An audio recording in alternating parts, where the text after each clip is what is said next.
Test 2. You will hear a number of different recordings and you will have to answer questions on what you hear. There will be time for you to read the instructions and questions, and you will have a chance to check your work. All the recordings will be played once only. The test is in 4 sections.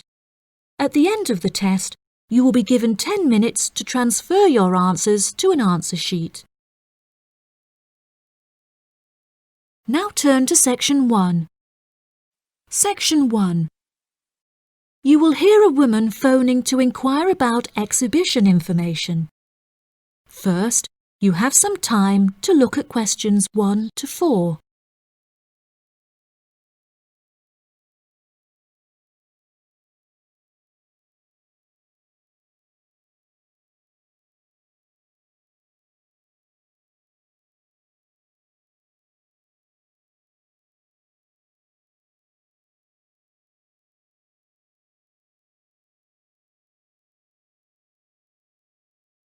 You will see that there is an example that has been done for you.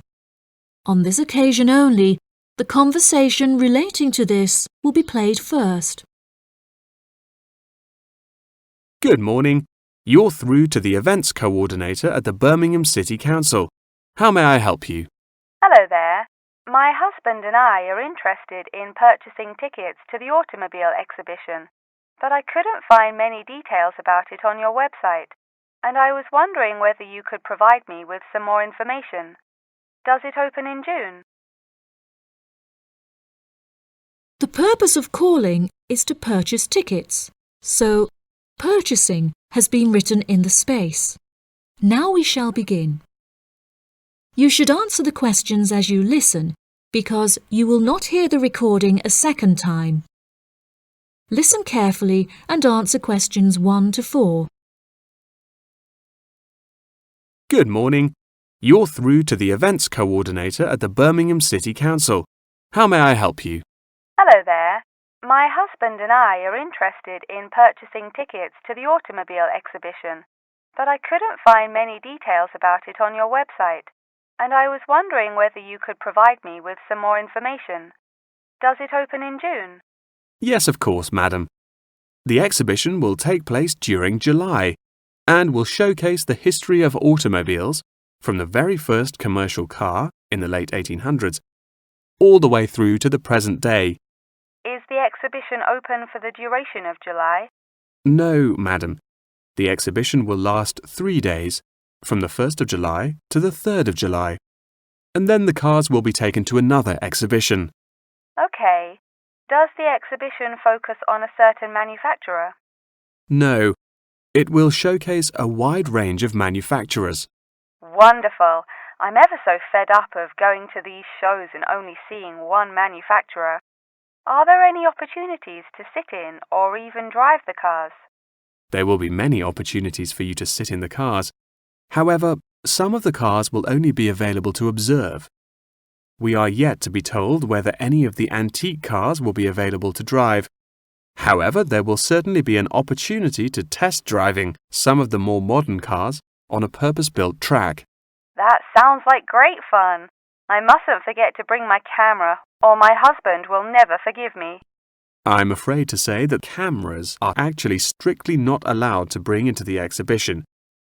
There will, however, be a section where a professional photographer will be available to take photos of you sitting in a car in period clothing.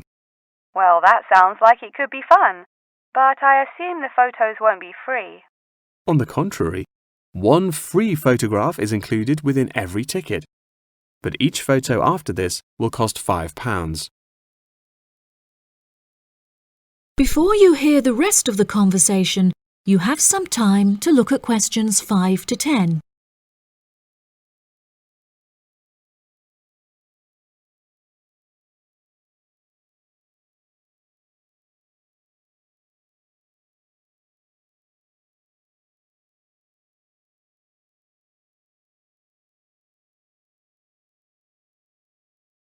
Now listen and answer questions 5 to 10.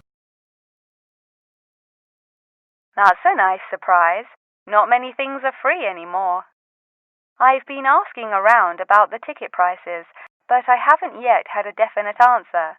Is it correct that the tickets are £100, whether you buy them now or on arrival? I'm afraid not. If you buy the ticket in advance, the price is £110, but it's £165 on the door. Oh, goodness. I suppose I'd best pay for them now then. Is it possible to buy tickets from you now over the phone? Yes, of course, madam. I'll transfer you to the box office manager, Mark Edgeworth. That's EDGEWORTH.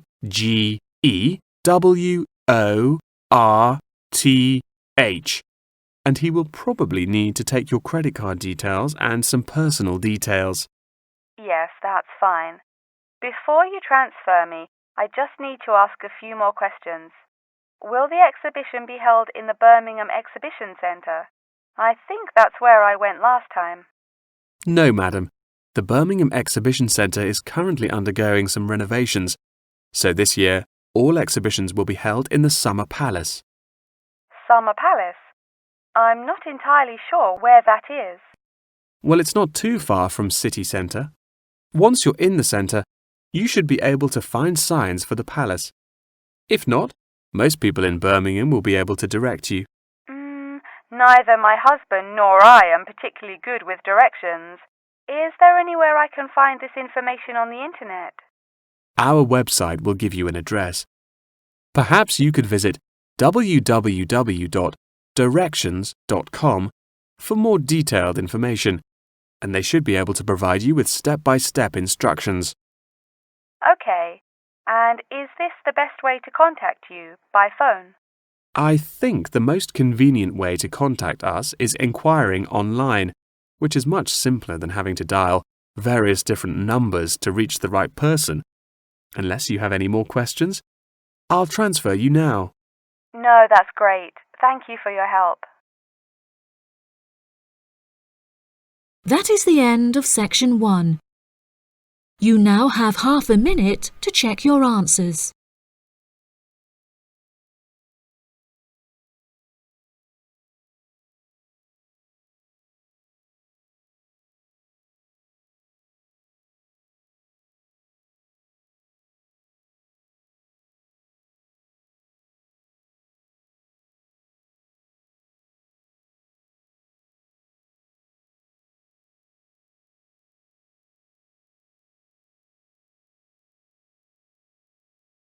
Now turn to section 2.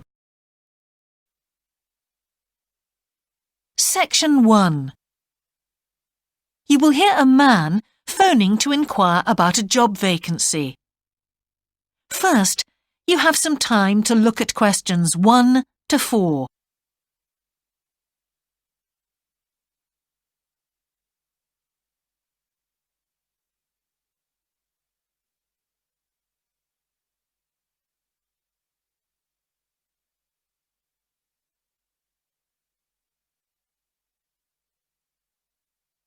You will see that there is an example that has been done for you. On this occasion only, the conversation relating to this will be played first.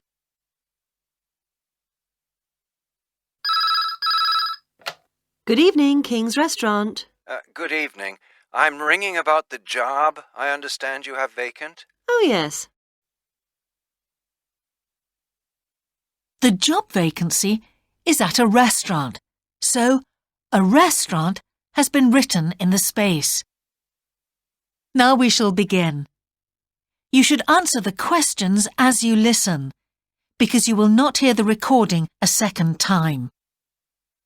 Listen carefully and answer questions 1 to 4.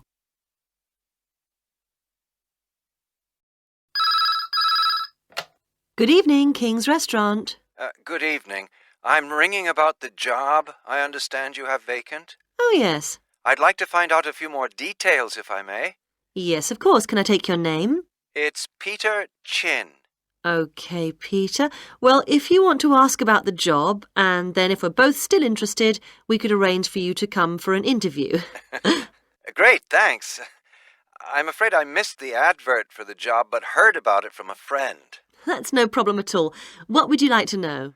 Well, What sort of work is it? Washing up? It's answering the phone. Oh, right, fine. And not waiting at table. That'd be good. And how many nights a week would it be? Well, we're really only busy at the weekend. So 2 nights? 3, actually, so it would work out at 12 hours a week. That'd be fine.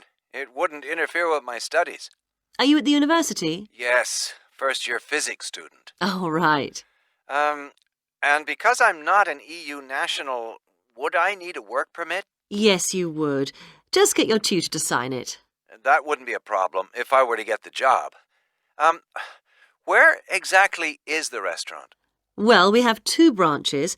The one we're recruiting for is in Hillsdon Road. I don't know that. How do you spell it, please? It's HILLSDUNNE Road. Got that. Thanks. Is it near a bus stop? Yes, the nearest one would probably be just beside the library. Oh, yes, I know it. That'd be fine for me. And could I ask about the pay? We're offering £4.45 an hour. That's very good. My last job was £3.95 an hour. Before you hear the rest of the conversation, you have some time to look at questions 5 to 10.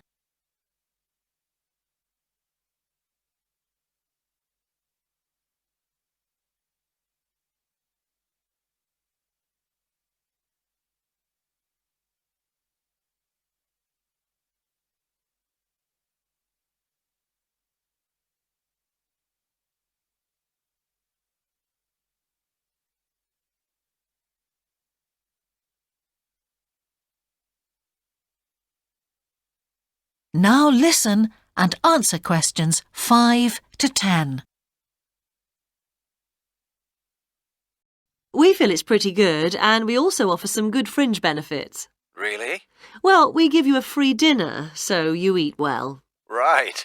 Better than hostel food. We certainly hope so. And we also offer extra pay for working on national holidays. Oh, that's a really good perk, isn't it? Yes, we think so. And then because of the difficulties of getting public transport, if you're working after 11 o'clock, we drive you home. Oh, that's good to know. Well, we'd certainly be interested in inviting you for an interview, if you're still interested. Oh, yes, certainly. Could I just also ask what qualities you're looking for? Well, for this particular job, we want a clear voice, which you obviously do have.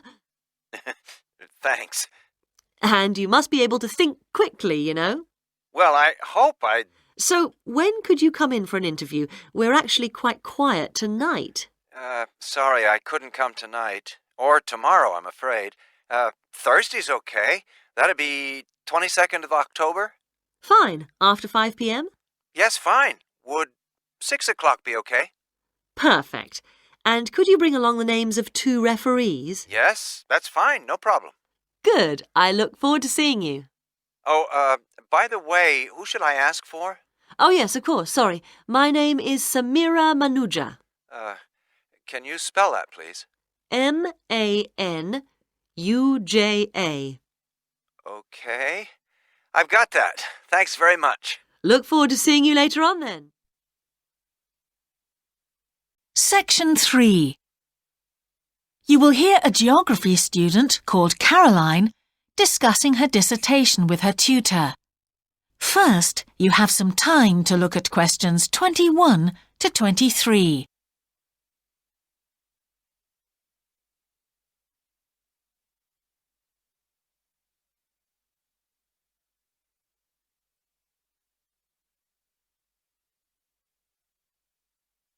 Now listen carefully and answer questions 21 to 23. Ah, Caroline. Come on in, sit down. Thanks. So how's the dissertation planning going? Well, Dr. Shulman, I'm still having a lot of trouble deciding on a title. Well, that's perfectly normal at this stage. And this is what your tutorials will help you to do. Right. What we'll do is jot down some points that might help you in your decision. First of all, You have chosen your general topic area, haven't you? Yes, it's the fishing industry. Oh, yes, that was one of the areas you mentioned. Now, what aspects of the course are you good at? Well, I think I'm coping well with statistics, and I'm never bored by it. Good. Anything else? Well, I found computer modelling fascinating. I have no problem following what's being taught, whereas quite a few of my classmates find it difficult. Well, that's very good. Do you think these might be areas you could bring into your dissertation? Oh, yes, if possible. It's just that I'm having difficulty thinking how I can do that. You see, I feel I don't have sufficient background information. I see. Well, do you take notes? I'm very weak at note-taking. My teachers always used to say that. Well, I think you really need to work on these weaknesses before you go any further. What do you suggest? Before you hear the rest of the tutorial, you have some time to look at questions 24 to 30.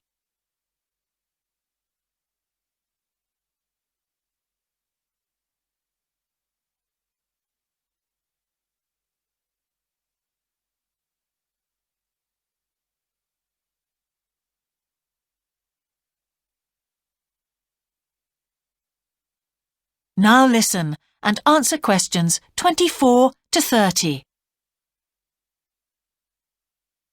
Well, I can go through the possible strategies with you and let you decide where to go from there. OK, thanks. Well, some people find it helpful to organize peer group discussions. You know, each week a different person studies a different topic and shares it with the group. Oh, right. It really helps build confidence. Yeah. You know, having to present something to others. I can see that. The drawback is that everyone in the group seems to share the same ideas. They keep being repeated in all the dissertations. OK. You could also try a service called Student Support. It's designed to give you a structured program over a number of weeks to develop your skills. Sounds good. Yes, unfortunately there are only a few places. Ah. But it's worth looking into. Yes, of course. I know I've got to work on my study skills. And then there are several study skills books you can consult. Right. They'll be a good source of reference. But the problem is, they are sometimes too general. Yes, that's what I've found. Other than that, I would strongly advise quite simple ideas, like using a card index. Well, yes, I've never done that before. It's simple, but it really works because you have to get points down in a small space. Another thing I always advise is don't just take your notes and forget about them. Read everything 3 times. That'll really fix them in your mind. Yes. I can see it'd take discipline, but... Well, if you establish good study skills at this stage, they'll be with you all your life. Oh, yes, I completely agree. It's just that I don't seem to be able to discipline myself. I need to talk things over. We'll be continuing these tutorials, of course. Let's arrange next month's now. Let's see. I can see you virtually any time during the week starting the 22nd of January. What about the 24th? I'm free in the afternoon. Sorry, I'm booked then. What about the following day? The Thursday? Yeah? I can make the morning. Fine. We'll go for the 25th then. That's great. Thanks. That is the end of section 3. You now have half a minute to check your answers. Section 1. You will hear a telephone conversation between a travel company employee and a customer. First, you have some time to look at questions 1 to 5.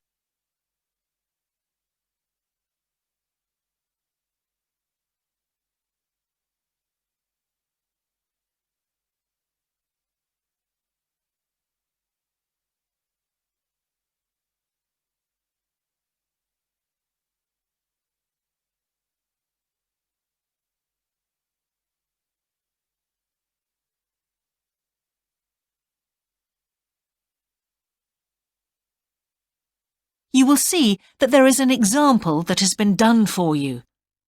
On this occasion only, the conversation relating to this will be played first. Greek island holidays, can I help you? Yes, I hope so. I have a friend who's just come back from Corfu, and she's recommended some apartments in Arillis. She thought they might be on your list. Arillis, let me see. Can you give me the names? Yes, the first's Rose Garden Apartments.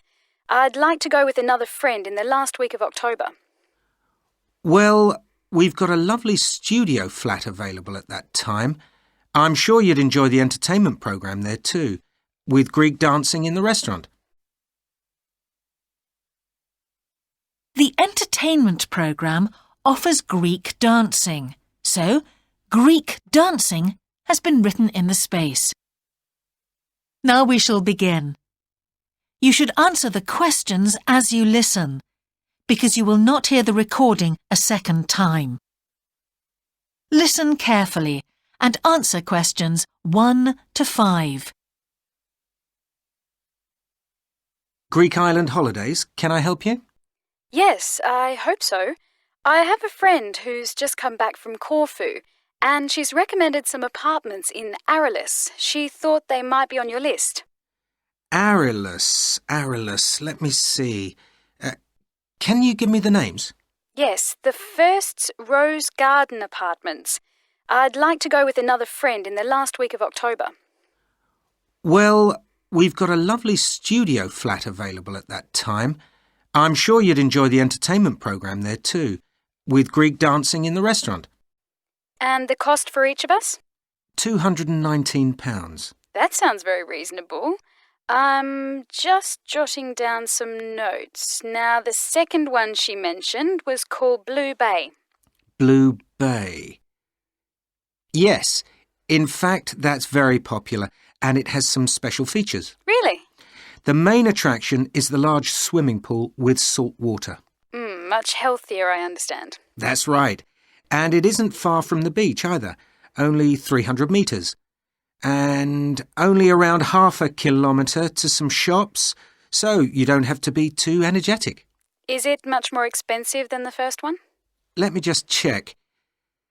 I think at the time you want to go, it's around £260. No, £275 to be exact. Right, I've got that. Now, there are just 2 more apartments to ask you about. I can't read my own writing. Something to do with sunshine, is it? I think you meant the Sunshade Apartments. They're on a mountainside. Any special features? Yes, each room has its own sun terrace, and there are shared barbecue facilities. Ooh, sounds lovely. Yes, it is rather well equipped. It also provides water sports. It has its own beach. There are facilities for water skiing. Any kite surfing? My friend's quite keen. Not at the hotel, but I'm sure you'll find some in Arillis. There's also satellite TV in the apartments. And how much is that one? £490 with 2 sharing. You mean £245 each? I'm afraid not. Each person has to pay that amount, and there must be at least 2 in an apartment. Oh, I don't think that would be within our budget, unfortunately. And the last one sounds a bit expensive too. The Grand? Actually, it's quite reasonable. It's an older style house with Greek paintings in every room and a balcony outside. Sounds nice. What are the views like? Well, there are forests all round, and they hide a supermarket just down the road, so that's very useful for all your shopping needs. There's a disco in the area too. And the price? £319 at that time, but if you leave it till November, it goes down by 40%. Too late, I'm afraid. Well, why don't I send you a brochure with full details, Miss... Nash. But don't worry about that. I'm coming to Upminster soon, and I'll call and get one. I just wanted to get an idea first. Well, that's fine. We've got plenty here when you come. Before you hear the rest of the conversation, you have some time to look at questions 6 to 10.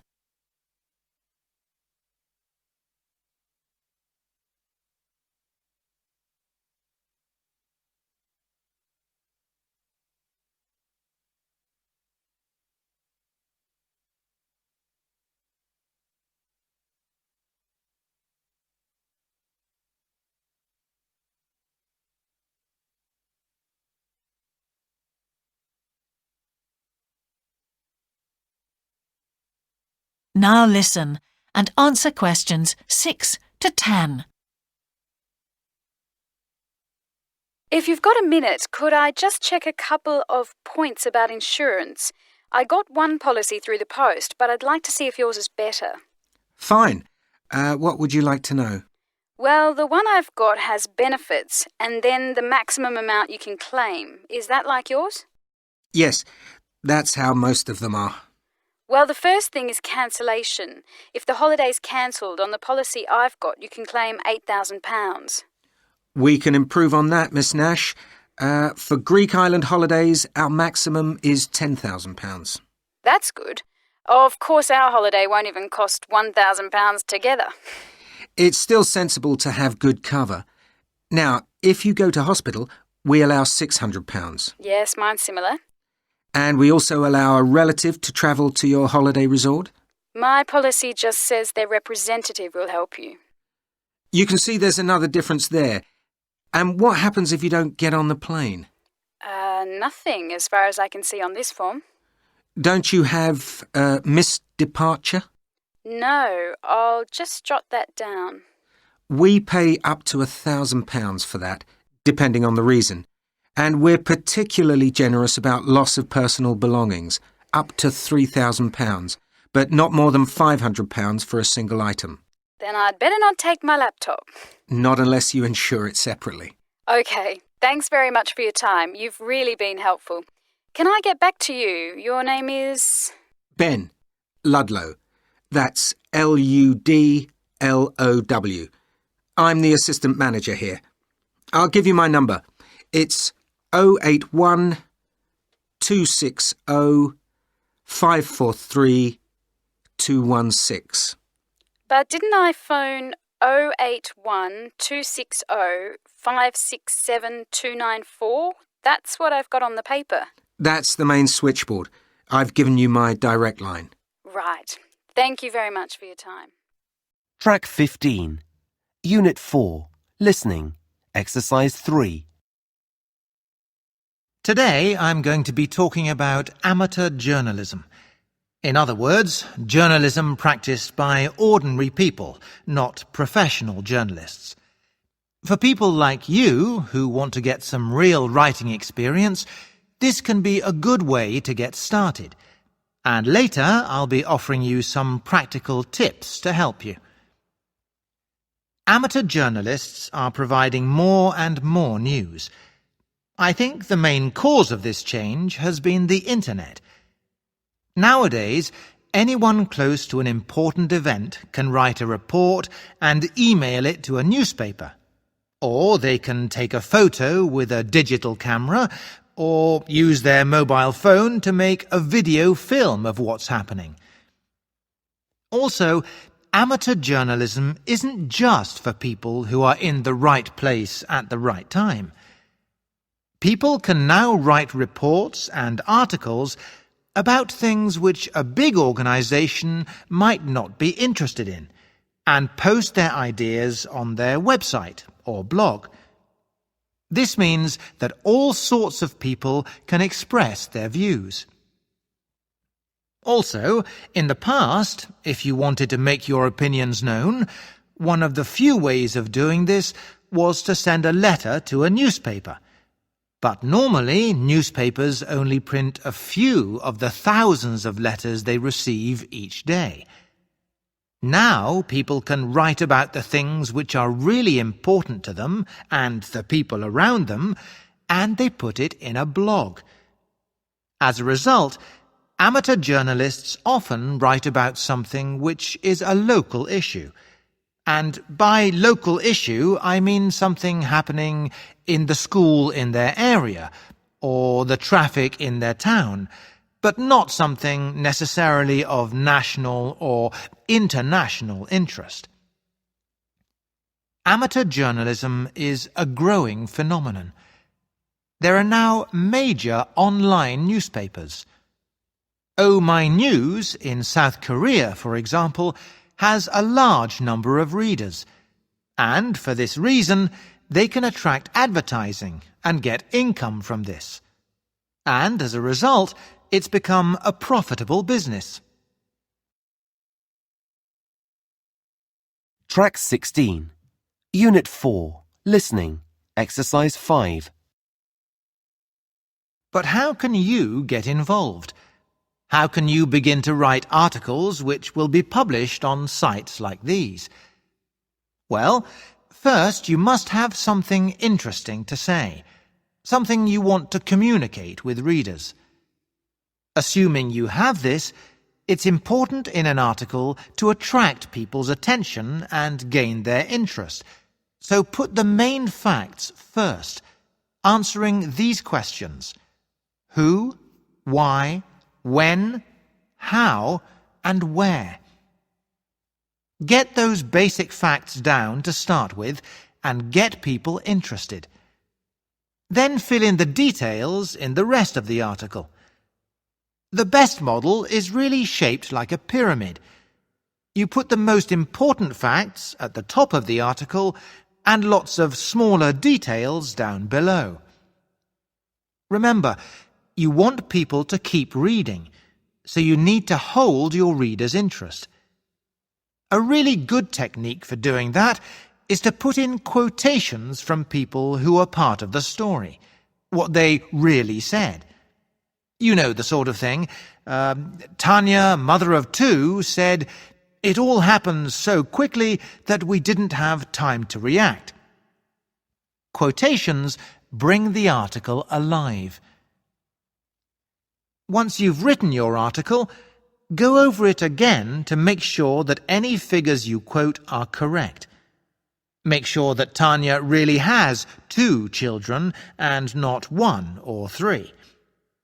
Then, after that, once you've got your ideas down, rewrite your article, making sure that your paragraphs don't contain more than 3 sentences. People like them to be brief and to the point, and this will help to hold their attention. And another thing to bear in mind, if they're reading online, people will soon stop reading your piece and start reading something else. So keep the whole article brief. Don't put in a conclusion. Just let your article end without it. Another good piece of advice is to remember that old cliché which we've all heard, that a picture is worth 1,000 words. It's true, so if you can, include a picture. It'll attract more attention and illustrate what you've been saying. Finally, you need to write a headline. Something eye-catching which will get people to just skim the article to start with, and then, if it's well written, they'll read it more carefully afterwards.